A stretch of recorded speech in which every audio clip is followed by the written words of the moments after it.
everybody, it is Julie. Welcome back to Nobody's Beauty Guru. Today I am here with a really important, close to home, and really special tag. This is the Cruelty Free Q&A tag. This tag was originated by Jacqueline from Jacqueline Levine and also Hayla, who she called her makeup little sister. And I just think that this is a really important tag. You guys know that I do like to shop and support cruelty-free makeup brands. So this is a tag specifically about cruelty-free makeup and why I decided to go cruelty-free and etc. I haven't had time to prepare any answers, but I had time to film tonight, so I figured I would just sit down and do this because I could speak about this just off the top of my head and from the heart because it is important to me. So let's jump right into it. Their first question is, what was my first impression of cruelty-free makeup? For me, my first impression of cruelty-free makeup was that it had to be expensive. I assumed that if they were going around animal testing, that they would have to use more expensive products or more rare products, or that something about the manufacturing of those products would be inherently more expensive, because if it was affordable, why wouldn't everybody do it, right? So I assumed that all cruelty-free brands would be incredibly pricey. I was wrong. I was happy to be wrong.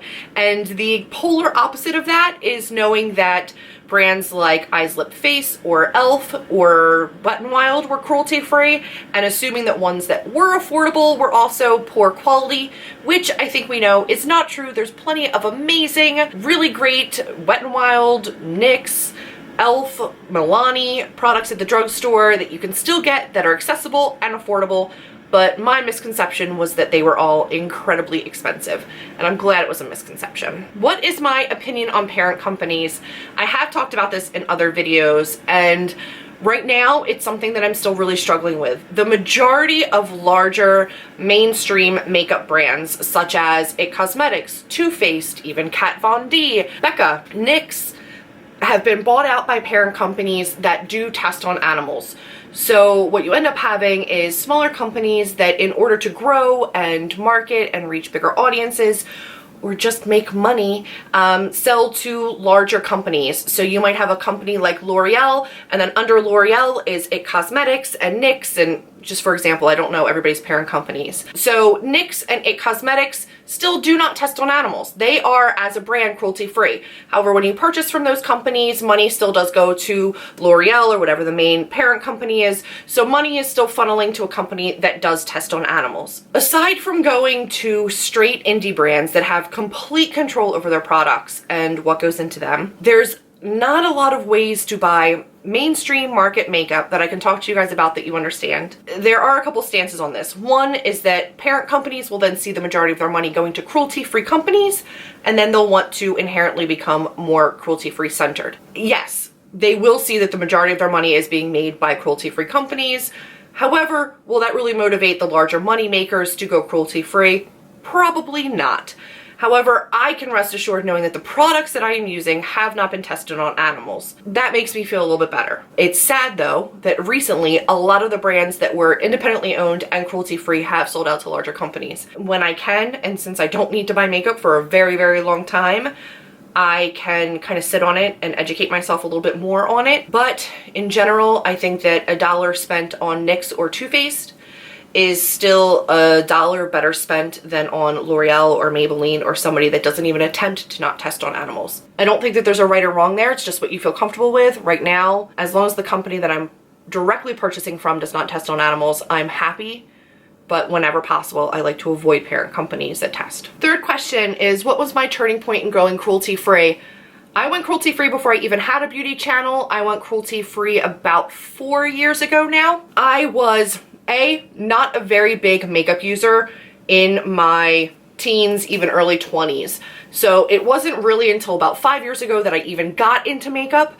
And at that point, I met a really fantastic friend who happened to have an affinity towards cruelty-free makeup and really educated me on animal testing and cruelty-free brands. And when I started my makeup obsession, just started cruelty-free based on the information that she gave me and information that I ascertained. I was never not cruelty-free in my makeup loving life, essentially. What would you say to somebody considering going cruelty-free? And I would say, do it, There really isn't any downside to it. I think that my personal peace of mind is worth missing out on the latest and greatest. An easy way to help ease the pain of animals. It doesn't hurt me any. There are plenty of options to spend my money in the makeup industry and still maintain a cruelty-free status. So for me, I think it's easier than you think it's gonna be, and really the missing out, or you know, the FOMO, fear of missing out, is really not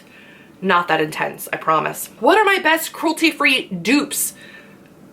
I did not look at that. This is a really hard one for me because in my makeup life, I've always been cruelty-free. So I've never tried the products that were non-cruelty-free to find dupes.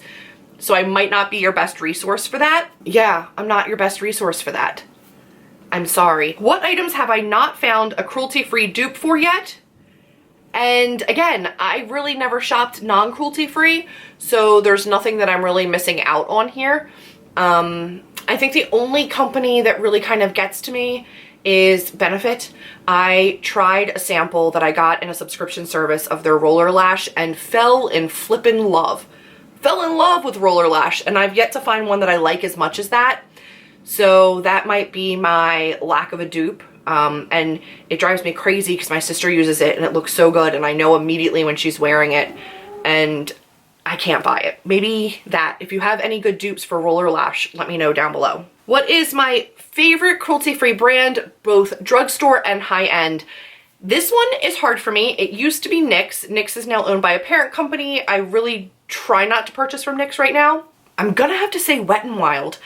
I know that they just put out amazing liquid lipsticks. I haven't gotten my hands on any yet, but their highlighters are beautiful. Their eyeshadows are amazing quality. I really like even their setting sprays. I haven't found a foundation from them that I love yet, but I know they just put out a new one and I haven't tried that one yet.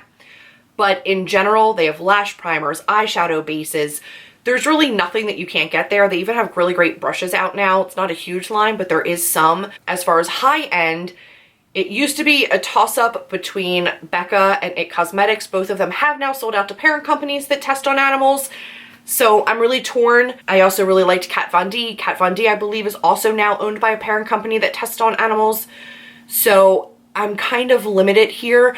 I don't think Anastasia Beverly Hills is owned by a parent company, but I also don't have a lot of her products. I have one eyeshadow palette by her, the Self-Made palette, and that's it. I really haven't tried any of her other products. So in terms of a high-end brand, I don't know that I really have one, but of the products that I do have from before they were sold, bought by other companies, it would be It Cosmetics and Becca. Which brands or items do I most wish were cruelty-free? All of them? I don't really see any reason why they shouldn't be. There are companies that still test on animals even to sell in the US that aren't only testing to get into China. That is a problem. So it would be those companies. Anybody that is testing not to get into the market in China, but just testing still in general is atrocious. We know the kind of ingredients that you can be using that are safe. They've already been tested on. There's no reason to do further testing. They're body safe. They're safe for us to use.